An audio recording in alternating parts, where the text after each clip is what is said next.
प्रिय विद्यार्थियों, आज हम सलेस अलंकार का अध्ययन करेंगे।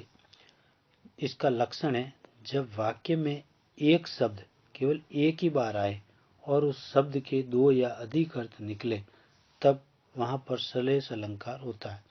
जैसे कि पानी गए न उबरे, मोती मानो चून। अब यहाँ पर पानी के तीन अर्थ अलग अलग निकलते हैं, इसलिए यहाँ पानी शब्द में सलेस अलंकार है। क्योंकि मोती के संदर्भ में पानी का अर्थ चमक से है। मानस यानी मनुष्य के संदर्भ में पानी का अर्थ इज्जत या प्रतिष्ठा से है। तीसरा है चून। चून यानी चूना, तो चूने के संदर्भ में पानी का अर्थ जल से है। यहाँ पर विभिन्न संदर्भों में पानी एक ही शब्द है, लेकिन इसके अर्थ अलग अलग निकलते हैं, इसलिए यहाँ पर सलेस अलंकार होता है। अन्य उदाहरण है विमलांबरा रजनी वधु अभिसारिका सी जा रही है। अब यहाँ पर विमलांबरा शब्द के दो भिन्न भिन्न अर्थ निकलते हैं। पहला है रजनी के संदर्भ में यानी रात्रि के संदर्भ में, तो रात्रि के संदर्भ में विमलांबरा का अर्थ निकलता है स्वच्छ आकाश वाली। तो दूसरा अर्थ है अभिसारिका के पक्ष में, तो अभिसारिका के संदर्भ में विमलांबरा का अर्थ निकलता है स्वच्छ वस्त्रों वाली। अतः यहाँ पर दो अलग अलग अर्थ निकलते हैं, इसलिए यहाँ पर सलेस अलंकार होता है। सलेस अलंकार के मुख्य दो भेद माने जाते हैं। पहला है अभंग सलेस और दूसरा है सबंग सलेस। पहला अर्थ है सबंग सलेस, जहाँ शब्द के टुकड़े किए बिना यानी कि किसी शब्द के टुकड़े नहीं करने हैं फिर भी अर्थ निकलता है, वह अभंग सलेस होता है। जैसे बलिहारी नृप कूप की गुण बिन बूंद न दई। अब यहाँ पर गुण में सलेस अलंकार है, क्योंकि गुण शब्द के यहाँ दो अर्थ निकलते हैं। पहला है गुण नृप यानी राजा के संदर्भ में गुण का अर्थ होता है विशिष्टता लिए हुए। दूसरा अर्थ है कूप के संदर्भ में गुण का अर्थ है रस्सी से। अतः यहाँ पर दो अलग अलग अर्थ गुण के निकलते हैं, लेकिन यहाँ पर गुण के टुकड़े नहीं हुए हैं, इसलिए यह अभंग सलेस है।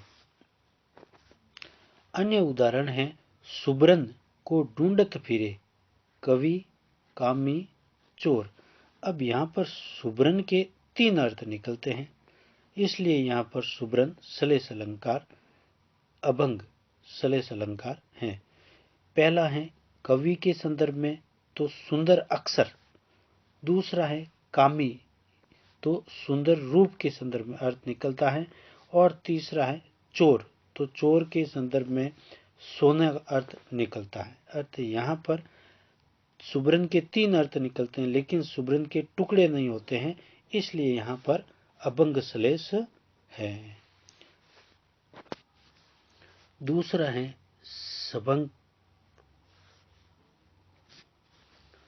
है सबंग सलेस, तो जहाँ शब्द के टुकड़े करने से एक से अधिक अर्थ निकलते हैं वहाँ सबंग सलेस होता है। जैसे कि अजो तरयोना ही रयो सुरती सेवक एक अंग। यहाँ पर तरयोना में सबंग सलेस है, क्योंकि एक पक्ष में तरयोना का अर्थ निकल रहा है कर्णफूल यानी कि आभूषण, और दूसरा तरयोना का अर्थ तरा नहीं अर्थात निकृष्ट जीव से अर्थ निकलता है। जो दूसरा अर्थ निकल रहा है वह तरियो प्लस ना खंड करने पर अर्थात टुकड़े करने पर ही निकलता है, इसलिए यहाँ पर तरियोना एक सलेस अलंकार सबंग सलेस अलंकार कहलाता है। अन्य उदाहरण देखते हैं को गरी ये वृष बानुजा वे हलदर के वीर। अब यहाँ पर वृष बानुजा के टुकड़े करने पर ही दो अलग अलग अर्थ निकलते हैं। पहला टुकड़ा है वृष बानु प्लस जा, टुकड़े करने पर अर्थ होता है वृष बानु की पुत्री राधा, और दूसरा अर्थ वृषभ प्लस अनुजा अर्थात बैल की बहन गाय से अर्थ निकलता है, इसलिए इस इसलिए यहाँ पर दो अलग अलग वृष बानुजा के टुकड़े करने पर अलग अलग अर्थ निकलते हैं, इसलिए यह सबंग श्लेष है। यहाँ पर हलधर का अर्थ भी बलराम एवं बैल अर्थ निकलता है।